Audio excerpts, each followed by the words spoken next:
You're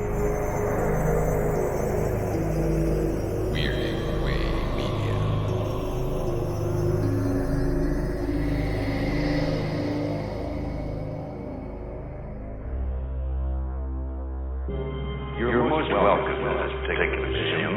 There's no admission, no requirement of membership, only a strong and abiding belief in the dark at the top of the stairs, or things that go bump in the night.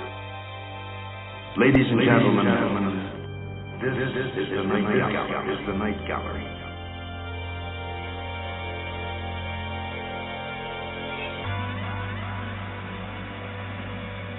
Welcome once again, art lovers, to Midnight Viewing, the Night Gallery podcast. I'm Father Malone, and joining me here in the gallery, as always, are the Kolchak tapes, Mike White. Say hi, Mike. Hello, Mike. Also joining us is Game of Bros, Chris Stachiw. Hello, Mike. There we go. We're all set. If we are covering season 2, episode 3, which aired on September the 29th, 1971. This is broken into 3 segments. Since Aunt Ada came to stay. I keep wanting to say Aunt Ida. I don't know why. With apologies to Mr. Hyde and the flip side of Satan. Now, in the last episode, I mentioned I want to take a moment to highlight some of the behind the scenes and in front of the scenes members of the Night Gallery crew. We had an episode in the last one directed by Gerald Freeman. Gerald Freeman directs one here. He writes a bunch. He ends up directing a whole bunch more. And as it turns out, started his career as a PA at the Chrysler Theater in the 1950s, where Jack Laird was a writer and a producer. And Jack Laird basically became his mentor. During the early 60s, he directed Silent Snow, Secret Snow as a short film, and that would eventually become an episode here, which he would direct. He was not really part of the staff in the first season because he was running a show called The Psychiatrists, also on NBC, which was part of The Wheel, which was the wheel that Night Gallery and The Psychiatrist on was actually the proto-wheel, which would become the wheel that we love, the Wednesday mystery movie. This was a Sunday night thing. Gerald Freeman actually, once he saw the pilot for Night Gallery, hired Steven Spielberg to direct 2 episodes of The Psychiatrist, based on that episode. So anyway, I just wanted to point out Mr. Gerald Freeman. On to the first segment, which is called Since Aunt Ada Came to Stay. This item here is called Since Aunt Ada Came to Stay. And Aunt Ada is the most memorable character. You may not like her, but I seriously doubt if you'll ever forget her. Be thankful you've met her only in the Night Gallery. This one was written by Alvin Sapensley, based on the short story The Witch by A.E. Van Vogt, and this one was directed by William Hale. It stars James Farentino, Michelle Lee, Jonathan Harris, and Jeanette Nolan. It's the story of a logic professor who suspects his wife's aunt may not be who she claims. Chris, what'd you think of this one? Well, I can tell you that I'm a fan of Alvin Sapensley's other work, namely the hilariously titled Code Name Heraclitus. One of his films, right? Yeah, it's a TV movie featuring none other than Leslie Nielsen. Leslie Nielsen was Leslie Nielsen, of course. Yeah, nice. Produced by Mr. Jack Laird. I just like the name Heraclitus. I mean, look, this is a boilerplate stock and trade story that we've seen a million times, to the point where the ending is just what I expected it to be. Oh, you stopped it. Or did you? Yeah, it is exact. If I told you it's a story about a husband and a wife, and there's a third person in their house who's not what they think they are, and the person is trying to body swap, you know what this is going to be. So all of that out of the way, it's actually okay for what it is, but I think it's a little long. And there's some logic gaps here with the characters where they act like big dummies, I think is the big dum-dums, especially James Farentino's character. You're trying really hard to prevent your wife from being turned into a witch. I'm convinced. You convinced me. He gave it his all, right? Yeah, he really did. He turned his back for 10 minutes and didn't check on his wife, who he was worried about. The logician used the most logical method possible to keep an eye on his wife here at the end. Mike, what's your thing? Oh boy. I mean, you didn't even talk about the special effects, which are just incredible. They put the special in special effects. Yes, they do. Oh my gosh. I seem to remember liking A.E. Van Vogt, but this story feels like sub-tier Stephen King. This whole the aunt who actually is a witch reminds me a lot of that Grandma's Boy or whatever, the one from Grandma. Twilight Zone. Grandma. Yeah, Yeah. where it's Yeah. just That like, the ending's Grandma's the a same. witch. Ah. It totally is. And I'm just like, okay, yeah. And yeah, God, this went on for way too long. I'm like, please, this should have been one of these blackout skits that we've been talking about. But nope, nope, this just keeps going. And it was nice to see James Ferrantino. That was cool. And Jeanette Nolan wearing more more makeup than the witches from Witch's Feast. My goodness. I wasn't impressed. More than the corpses in Yeah. Death in the Yeah. Family. I mean, it's funny because I keep slagging on this show, but I am actually enjoying this season more than the first season by a lot. So I'm like tolerating these, if not sometimes enjoying them. But this one, it wore out its welcome pretty fast. Yeah, this season is like warts and all is comparatively a much better season. Like even if they're doing boneheaded things, I'm enjoying the boneheaded path that they're taking. Remember that we began season 2. We got a new segment at the beginning where we got a rundown of every night's guest stars. Sort of like wondering why suddenly they were doing that. Well, as it turns out, NBC had zero notion on how to market this show, like none at all, because it was a bunch of different stories every week, a bunch of different characters every week. They had nothing that they could grab onto, and the only thing they could grab onto was guest stars, to the detriment of the show, because they began allocating portions of the show's budgets to getting what they considered draw to get people to show. And that didn't go beyond stunt casting, which we saw in the last episode with Imogene Coca and her husband King Donovan, and in this episode with James Ferrantino and Michelle Lee, who were both married at the time. Really? So, I couldn't tell. Their chemistry was electric. They're great in it, right? There's a lot of charms to be had in this episode. I know it's the throat story we've seen a million times, and we would see it a million times since then. Like the hand that rocks the cradle is basically this story too. Like the person wants to take the other person's place. Having said that, they saddled these filmmakers, with sticking them on the back lot and sticking them on sets. And sometimes they can pull it off. Like there's a lot of preponderance of shots from down below looking up at everybody. And I'm sure it's because they don't want to show the same goddamn sets that we've seen in every TV show that's on television at the time. But like it ends up like working in the show's favor. The goddamn boneheaded penultimate climax of this, where he loses her, is the stupidest thing I've ever like. No, it's great. Does the ending redeem it in any way? No, the ending makes no fucking sense. Wait a second. Just so you know, when you're editing this, I was being facetious about James Ferrantino and Michelle Lee. Like they have no chemistry. I disagree with you. I don't know if they have chemistry together, but I think she's an okay actress. And here, I thought she was fantastic. I thought she was enlivened and engaged, and like all her reactions were really real. And I didn't know that they were married till after the fact. And I don't know if that affected it, but I thought she was really good. So I don't think they didn't have chemistry. I thought she did. And I'm going to edit that part in. Nice. Well, good for you. I like James Ferrantino. But again, like the failings of the characters and their like inherent stupidity takes me out of it really hard. Because it's like, I need you to be there. Stay in. Like, here's the thing. I put myself in his position, and like, you're not trying very hard to not get your wife swapped with a witch, dude. Like, it's like you're putting the minimum effort. Like, no, wait, stop, don't go. You know what I mean? Yeah. It's like, it's not believable. And the stakes are pretty high. Like they've established how high the stakes are here in this segment. I mean, you've ever seen the movie The Skeleton Key? Same goddamn thing. It ends almost the exact same way, even. Exactly. It's like there's like no way that they don't tell the story the way that they told it. Like they can't have it end in a quote positive way or a happy ending. They just can't bring themselves to do it. And it like infects the rest of the story because the story knows it's not going to give you a satisfying ending. So it tries to give all these visual tricks and other bullshit to distract you from the fact that you're going to see something you've seen before done not any differently than you've seen it done before either. Well, that's a strong opinion, sir. Yeah. I don't disagree with any of that. I think when you're dealing with such a tropey environment, you have to be better than anything that came before. You can't afford to have a character just turn his back and write on a chalkboard. Giving your wife enough time to leave your classroom, walk down the hall, go get in the car, drive home, have some tea. Like, that's how long before this character turns around. Okay. And then he runs in the rain. He doesn't like ask someone, "Hey, can I get borrow your to car? my house, Yeah. please?" You, Like, student, you'll get an A if you give me a ride right now. Yeah, like what? Oh, I guess she just must not love you. And here's the thing: like, the way the story should have been told was his wife is a nag, and he lets her become the witch because her being the witch is less of a problem for him than her just being a terrible nag. That would be if Rod Serling wrote the episode. Okay.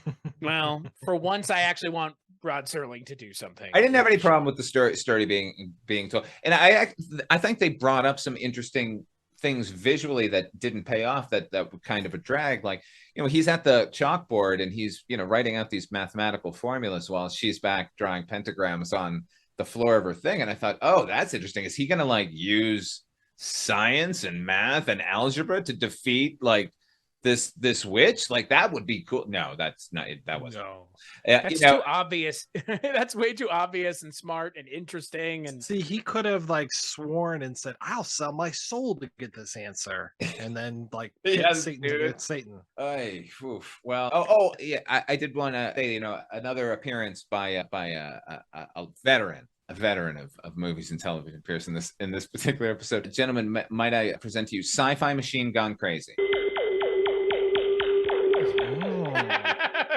That's straight out of Star Trek. That is straight out of the 20th Century Fox sound library, which eventually got purchased by the Hanna-Barbera sound library, which is where you're going to hear it primarily. But for some reason, this episode, they decided to use, for all the supernatural sound effects, they use science fiction sound effects, which I actually found kind of effective.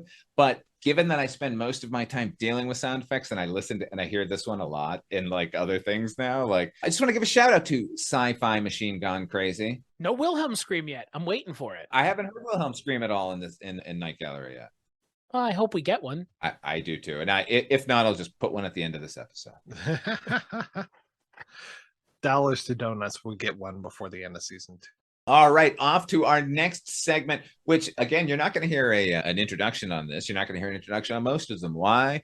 Because Rod didn't want to. But this one's called With Apologies to Mr. Hyde, written by Jack Laird, directed by Jeannot Schwark. It's really hard to say, but it's worth saying. This one stars Adam West and Jack Laird. This is a Playboy magazine cartoon from the October issue. Oh, boy, yeah.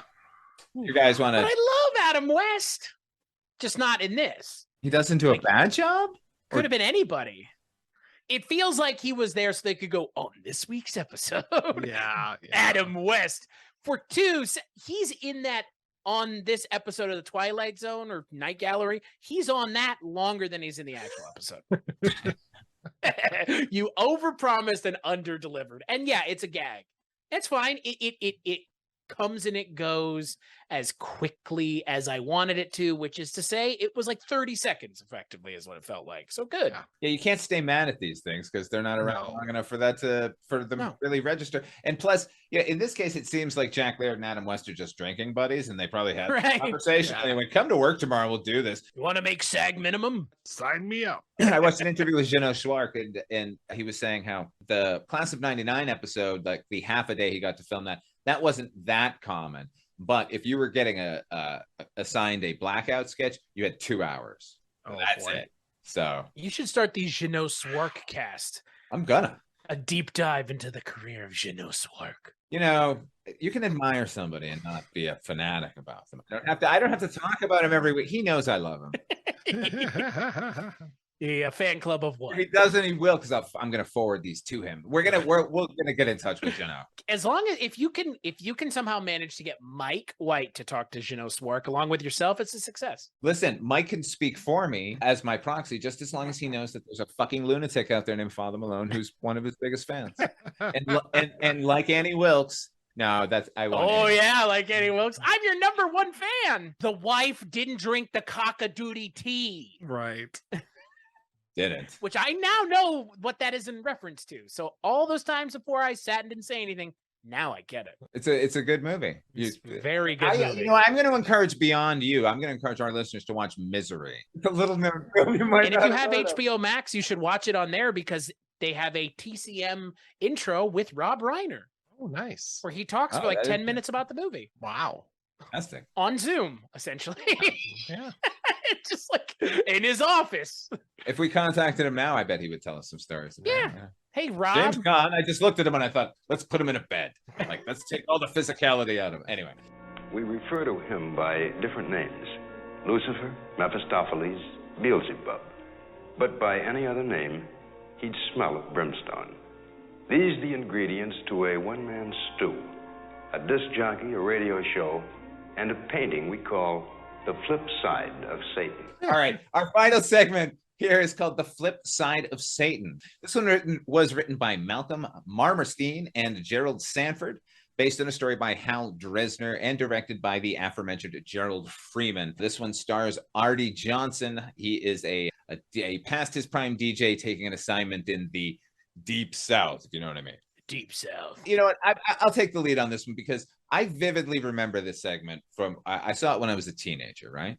And at first I thought it was a segment that we haven't gotten to yet, which I really, really like, called Hell's Bells. But it turned out it was this one, right? Now, Artie Johnson is a fine performer. I have recently watched a bunch of Laugh-Ins just to, and reevaluated. And like, obviously there's a lot of talent going on behind and in front of the camera. And some of it is funny and whatever. But here's how my cynical punk rock teenage brain viewed this episode. I thought Laugh-In was like a bunch of straight conformist types dressing up what they thought the youth culture was and wanted to see, like as a fucking cash grab. So when Artie Johnson comes walking up to the radio station here as this past his prime DJ dealing with exactly that, I was like, I can't wait to watch this guy burn. Like, there couldn't have been a better cast like person for this role in my mind than Artie Johnson. Represented everything that was happening. So I didn't care what happened to him after that. This is a radio play of an episode. It's a one-man radio play of an episode. This is something we're going to see a lot in every sort of anthology story. Everyone goes to the one-man radio station who ends up in hell. I do want to say this. If the job that he gets in this, if it's a real thing, I'll take it, because I want to go to a station where they leave me a note to turn on the transformer and flip this switch and do that, and I'm alone by myself. And they don't even need to program it. I would have picked that music anyway. Like, that's supposed to be so horrible that he can't like stand it. I'm just like, that organ dirge, like I would turn it over to side two. Anyway, this is not much of an episode. It's okay. And that's what I'm taking away from it. What about you, Mike? What did you think of this one? This was interesting. Artie Johnson, I am very ambivalent about him. I think it was more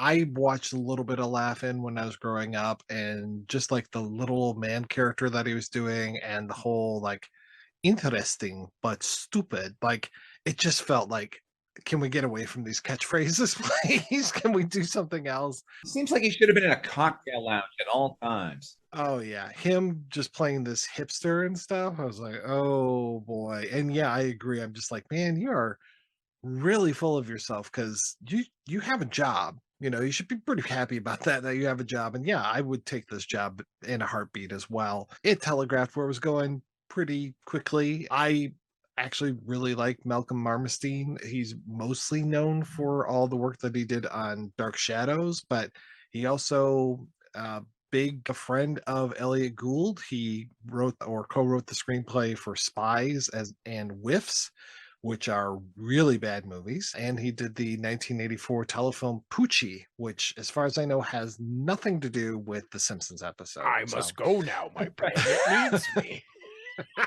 Is Poochie by any chance about a robotic dog? I think it might be. It's either that or it's one of those, like Peter Boyle dies and comes back as a dog type of thing. I can't remember. There's a Chevy Chase movie like that. Like, oh, Heavenly Dog. Yeah. I spoke with Marmerstein for like 5 minutes as I'm driving home one night, and I'm trying to line him up for an interview about Whiffs and Spies. But the movie I really wanted to talk to him about was Mary, Mary, Bloody Mary, the Moctezuma film, because Moctezuma is fucking amazing. And I'm just like, how did you write this movie for Moctezuma? But I never got a hold of him again, never returned my calls, never responded to anything. So, and now he's dead. So, end of the story. Yeah, end of story.